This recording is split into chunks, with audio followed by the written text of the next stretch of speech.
तुम लोगों पर अत्याचार करना ये तो इजराइल का काम ही है, लेकिन अब इजराइल को आखिरी और लास्ट वार्निंग मिल चुकी है और ये मिलना बहुत ज़रूरी थी। जिस तरीके से इजराइल लगातार मासूम लोगों के ऊपर अत्याचार कर रहा है, इसको लेकर अब खुली चेतावनी दे दी है ईरान ने। दरअसल पूरा मामला क्या है हम आपको बता देते हैं, लेकिन उससे पहले अगर चैनल पर नए हैं तो सब्सक्राइब ज़रूर कीजिएगा, पास में घंटी आएगी इसको भी दबाइए। आपको बताते चलें, दरअसल ईरान ने जो है वो खुली चेतावनी देते हुए इजराइल को कहा है कि अब इजराइल अपनी सारी सीमाओं को लांघ रहा है।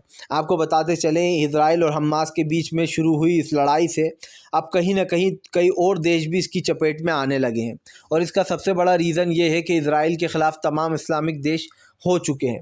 लेकिन ये मामला दोस्तों अब ख़त्म होने का नाम नहीं ले रहा, बल्कि ये जंग और भयंकर रूप लेती चली जा रही है। आपको बता दें, अब तक जो है यहाँ पर इजराइल ने फ़िलिस्तीन के जो है यहाँ पर 3000 महिला और 1200 बच्चों को मार डाला है।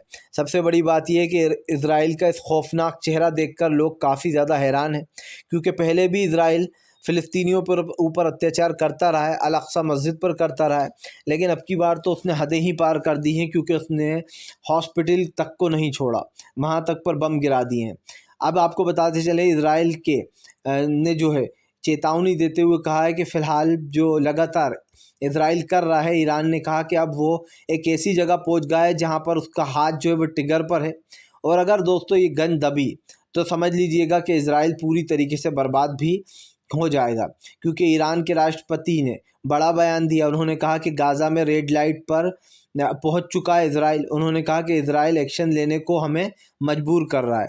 दरअसल आपको बता दें, ईरान जो है दोस्तों, इजराइल जो है वो अब रेड लाइट पर पहुंच चुका है, और रेड लाइट पर पहुंचने के बाद उसको ईरान ने खुली चेतावनी दी है कि वो वहीं पर रुक जाए, अगर इससे आगे बढ़ेगा तो इसका अंजाम अच्छा नहीं होगा। यही नहीं, आपको बताते चलें, अरब जो यूरोपियन देश की चेक गणराज्य मंत्री हैं दोस्तों, सोनी चौहान, उन्होंने भी संयुक्त राष्ट्र को जो है यहाँ पर इजराइल को बाहर करने को कहा है। उनका कहना है कि संयुक्त राष्ट्र से इजराइल को बाहर कर देना चाहिए। उन्होंने कहा कि अरब मुल्क अपना मुंह बंद कर कर बैठे हुए हैं, वो कब खोलेंगे अपना मुंह।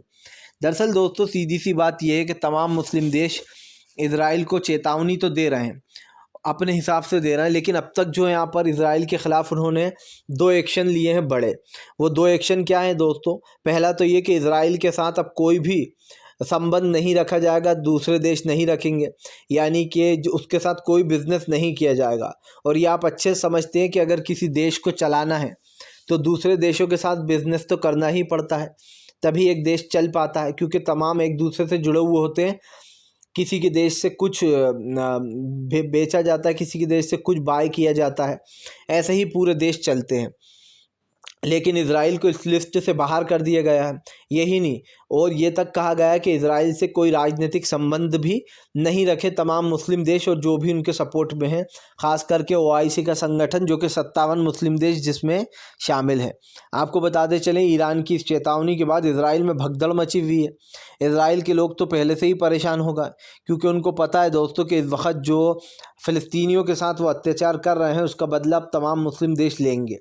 और फ़िलिस्तीनी दोस्तों, फ़िलिस्तीनी जो मासूम हैं उनकी क्या गलती थी जिनके ऊपर लगातार ये अत्याचार किए जा रहे हैं? पहले उसने कहा, नेतन्याहू ने कहा कि आप लोग जो है वेस्ट में चले जाएं, वेस्ट गाज़ा में, वहाँ पर आप लोग सुरक्षित हैं, गाज़ा को खाली कर दें। लेकिन दोस्तों दोहरा चरित्र जब देखने को मिला, जब नेतन्याहू ने वेस्ट गाज़ा के लोगों के ऊपर भी बमबारी कर दी, जिसके बाद वेस्ट गाज़ा के लोगों ने कहा कि जैसा हम घर में फ़ील कर रहे थे वैसा ही हम यहाँ भी फ़ील कर रहे हैं, वहाँ पर भी मौत का ख़तरा था, यहाँ पर भी मौत का ख़तरा है। ऐसे में आप खुद समझ सकते हैं दोस्तों कि इजराइल की इस हरकतों को माफ़ नहीं किया जा सकता। इस पर बड़े एक्शन की तैयारी कर रहे हैं मुस्लिम देश। और सबसे बड़ी बात यह है कि इस वक्त जो ये हो रहा है दोस्तों, इसे रोकने के लिए कुछ बड़ा करना ही चाहिए। मुझे तो अभी भी ये लग रहा है दोस्तों कि इजराइल के लोग जो है वो भी नहीं चाहते कि ये जो चीज़ें हो रही हैं वो हो, क्योंकि इजराइल के लोगों ने नेतन्याहू के ख़िलाफ़ ही मोर्चा खोल रखा है। ये साफ़ कह रखा है कि फ़िलहाल नेतन्याहू जो कर रहा है हम उसका सपोर्ट नहीं करते। और मुझे ऐसा लगता है दोस्तों कि इस चीज़ का सपोर्ट करना भी नहीं चाहिए, क्योंकि ये चीज़ें कहीं ना कहीं दोस्तों गलत हैं। और आप समझिए, इस चीज़ का सपोर्ट करके आप क्या ही साबित कर दोगे कि आप महान हो, या फिर आप जो चीज़ें कर रहे हो वो सही हैं। ट्रू और सच और झूठ में इतना ही फ़र्क होता है दोस्तों। जो इजराइल और फ़िलिस्तीन के बीच में। फ़िलिस्तीन ने कभी कुछ नहीं करा, उसके बाद भी इज़राइल धमाके करता रहा। और आज जो लोग इज़राइल का साथ दे रहे हैं उनको शर्म आना चाहिए, क्योंकि एक इज़राइल एक आतंकवादी संगठन जैसा लगता है मुझे। इसलिए लगता है कि वो भी फ़िलिस्तीन के साथ वही कर रहा है। जब आप हमास को आतंकवादी कह सकते हो तो आपको इज़राइल को भी